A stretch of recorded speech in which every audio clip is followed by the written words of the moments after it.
He just randomly has a panda? Actually, all grindstone. Okay. That joke got me really bad. Hey guys, welcome to Suspenders of Belief. I'm Heavy. And I'm Traby. Oh boy, today we watched Balls of Fury, and it hasn't fully sunk in yet. I need some time to process this before we talk about it. Days, weeks, years. I guess we should set it up. It's a movie that we've noticed on DVD commercials, and I vaguely remember commercials for it back in the day when it was released in like '07, and being on DVDs whenever you put them in, and they play a few trailers before the movie begins or before you get to the menu. And I'm like, yeah, that might be funny, especially in retrospect. Like, I like Christopher Walken. He can be funny in things. Dan Fogler has been in the Fantastic Beasts movies, so it's like, okay, this could be fun. And the concept is that a guy gets involved in a ping pong tournament to the death. Like, that's inherently kind of funny. Like, you could kind of mix that, the juxtaposition of something as innocuous and bland as a ping pong game versus an exotic setting and a battle to the death. That could work, but this movie happened. I don't know what else to say about it. What's genuinely so upsetting and confusing about it, though, is that it's shocking that a movie so packed with so many funny people was so not funny. I mean, you mentioned quite a few, but you had Patton Oswalt, you had Terry Crews, like, you had small cameos to bigger roles. Tons of funny people in this. We were trying to figure out, like, how many jokes landed versus how many jokes missed, and there's such a wide caliber of jokes that are set up versus jokes that are just thrown in. So many times it's unclear if it's supposed to be a scripted decision or if the actor was just given free rein to just do whatever. And so some moments feel more natural and some feel painfully broadcasted. I can't tell you how many times that we saw the joke coming and we called it before it happened. There's maybe three different types of jokes in this. There's the jokes that work, which are few and far between. There's the jokes that feel scripted, which don't work. They're just too obvious or too amateurish or too broad, like they're not necessarily clever. And then there's the ad libs, which can be funny, but they're only funny out of context. They don't add anything to the story at all, and they're not often set up very well or explained very well. It's just like, okay, I guess he's doing a thing now, and it's kind of funny, sure, and it catches you off guard, but most of them don't feel scripted. They just feel ad-libbed. A bigger part is a lot of the times where they have a joke that starts off like, oh, that's, on its way to being a little successful, and then they double down on either explaining it or repeating it. Yeah. And neither one of those are effective for comedy. You can't, did you get it? He's blind. Look, he did a thing because he can't see. No, but did you get that he's blind, though? Oh, look, it's a group of Asians. Did you know that they know martial arts because they're Asian? Everyone who's Asian knows martial arts. Yeah. If it's not funny the first time, definitely do it again, because that makes it funnier, right? Yeah, a good example of that is one of the jokes towards the end where the blind character puts a framed photo up next to another framed photo, and of course it's upside down. If that was done very briefly and then we cut to another scene or something like that, that could be subtle enough to where you're like, oh, that's kind of funny. I just noticed that picture was upside down. Because that's kind of how comedy works best. Is it's a little bit like horror. I always make that correlation because it works best when the audience has to do a little bit of the work themselves. Whenever you set something up and the audience has to make the connection in their own brain, oftentimes it's way more effective than just explicitly telling us. It's the same with a monster movie or something like that. Like, the implication of a thing is oftentimes way better than actually having it happen. So, like, him putting that photograph on upside down, your brain is like, well, why is it upside down? Oh, wait, he's blind. I guess that's kind of funny, even though it's kind of mean-spirited, but it's like, I get the joke. But then Dan Fogler walks in the scene, he's like, hey, buddy, we should flip this over because upside down is wrong and you're blind. It's like, yeah, it's not funny now. It definitely isn't funny now. The one setup and payoff that the film actually does well, because I did not see it coming up again, is in the beginning of the film, he's doing like a Vegas dinner and theater sort of performance, and at one point a patron steps up to go get more food, and he starts hitting the ping pong ball off his head, and it feels very like random, and it's almost like targeted and aggressive. It has to do with the story, it has to do with why he loses that job, etc., but it feels so out of nowhere, and then it actually does have a payoff at the end of the film, where he's making somebody play against him who doesn't want to play willfully, where the ball is bouncing off in such a way that it hits the table and counts as a hit. And I was like, okay, you know what, movie? I didn't see that coming. That one, I don't know if it's a joke, but it was a setup and a payoff in the story that I didn't anticipate. And considering 99% of this movie is exactly what you'd expect, beat for beat. It's doing the parody of the, underdog story and a sports thing, and it's trying to be funny about it, but so many choices are questionable. I don't know if they just picked ping pong because they thought, like, okay, if we have like a chubby, kind of schlubby guy, what's the most believable sport that he could be good at?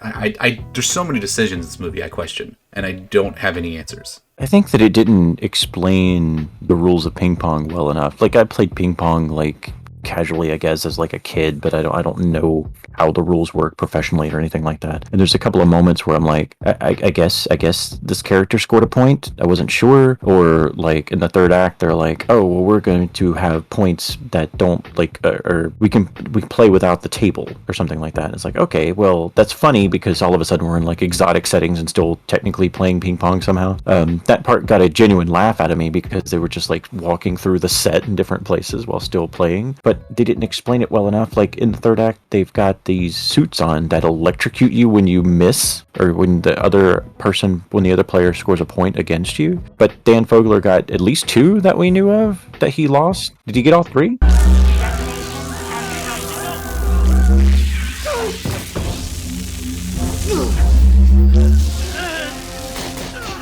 He gets shocked 3 times, then they establish that the first person to 3 losses is out, like they lose.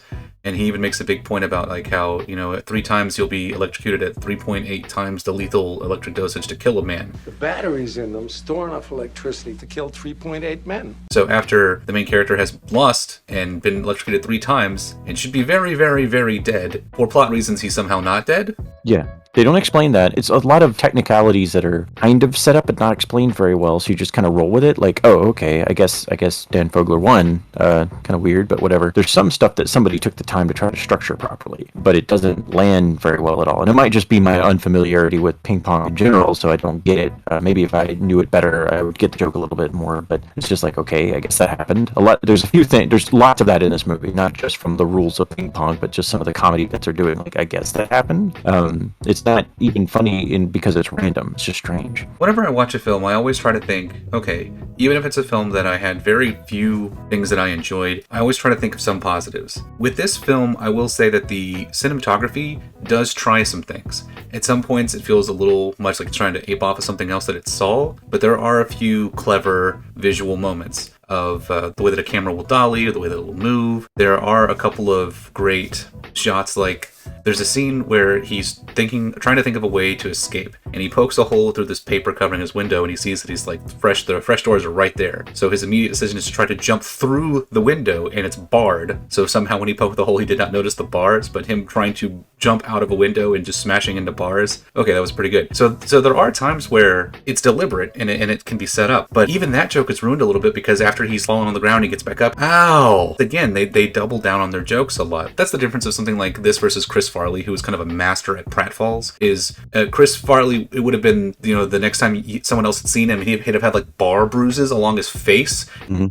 It didn't quite have the tact to do the pratfalls that it wanted, because there were so many times where a character would do something and it just felt questionable. Like, I get that you're trying to do a pratfall, that somebody's trying to, like, oops, I slipped, or oops, this happened, but it felt unintelligible. We were doing Punch Up while we were watching it. There's a bit where both George Lopez and Dan Fogler have to put in suppository tracking devices, and they both get to do their own something's up my butt and I'm walking awkwardly bit, and they do it for way longer than is necessary. And we were both like discussing different ways in which that could be elevated, and it does play in because one of them gets discovered, like one of the tracking devices is discovered, and then at the third act, they're all like, there's a reason why we had 2, and I'm like, I guess that explains why that joke didn't land so well earlier, because it's not, for some reason it's not funny when it's both of them. It could be funny if it was different somehow, like one of them like, oh, I have no problem with this, la la la la, and is perfectly comfortable with something up his butt. Or maybe the joke is like one of them, it's supposed to be taken orally, one of them takes it orally the way he's supposed to, and the other one doesn't, and then it's a little bit of a juxtaposition there that works too. But the way they executed it just like, it's kind of funny, I guess, for like 10 seconds, but then there's like a whole several minute sequence of them arriving on set and showing us the new location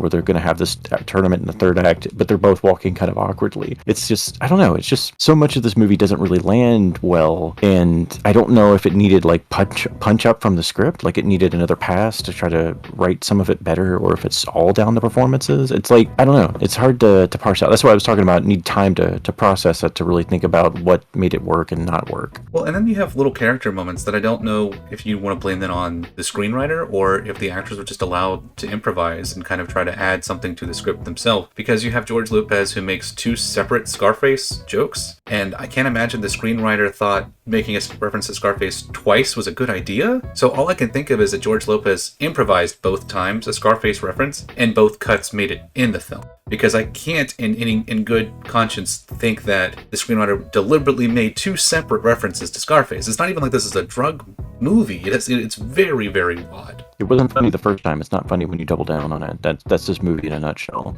There is a bit that I don't think was as bad. There's a scene where they established that when Dan Fogler is staying overnight in the castle, and the maitre d' or whoever she is, she comes to them and is like, "Oh, we've got concubines ready for you. Would you like to select one?" And of course, they're all men, and that probably would be the end of the joke under normal circumstances. Dan Fogler might say the F word and be like, "What? I'm not one of those. I don't. What?" And it's a little bit of that, but then when they select Dietrich Bader, like there's a scene where they're just obviously Dietrich Bader is not gay either. He's just been like, he's enslaved. He's a victim of like human trafficking. It's not funny necessarily, but the fact that he's like, "Look, I'm not gay either, but I have to be here, otherwise I'm going to get killed. So let's play a video game or play Boggle all night." And that's what they do. But then like when they leave the next day, Dan Fogler's like, "All we did was play Boggle all night." You know, like he's trying so hard to make it very clear to everybody that nothing funny happened. But it's also, it could have been done a lot worse. So it's like that type of like gay panic joke that it by today's standards, I don't know how they would do it differently necessarily, but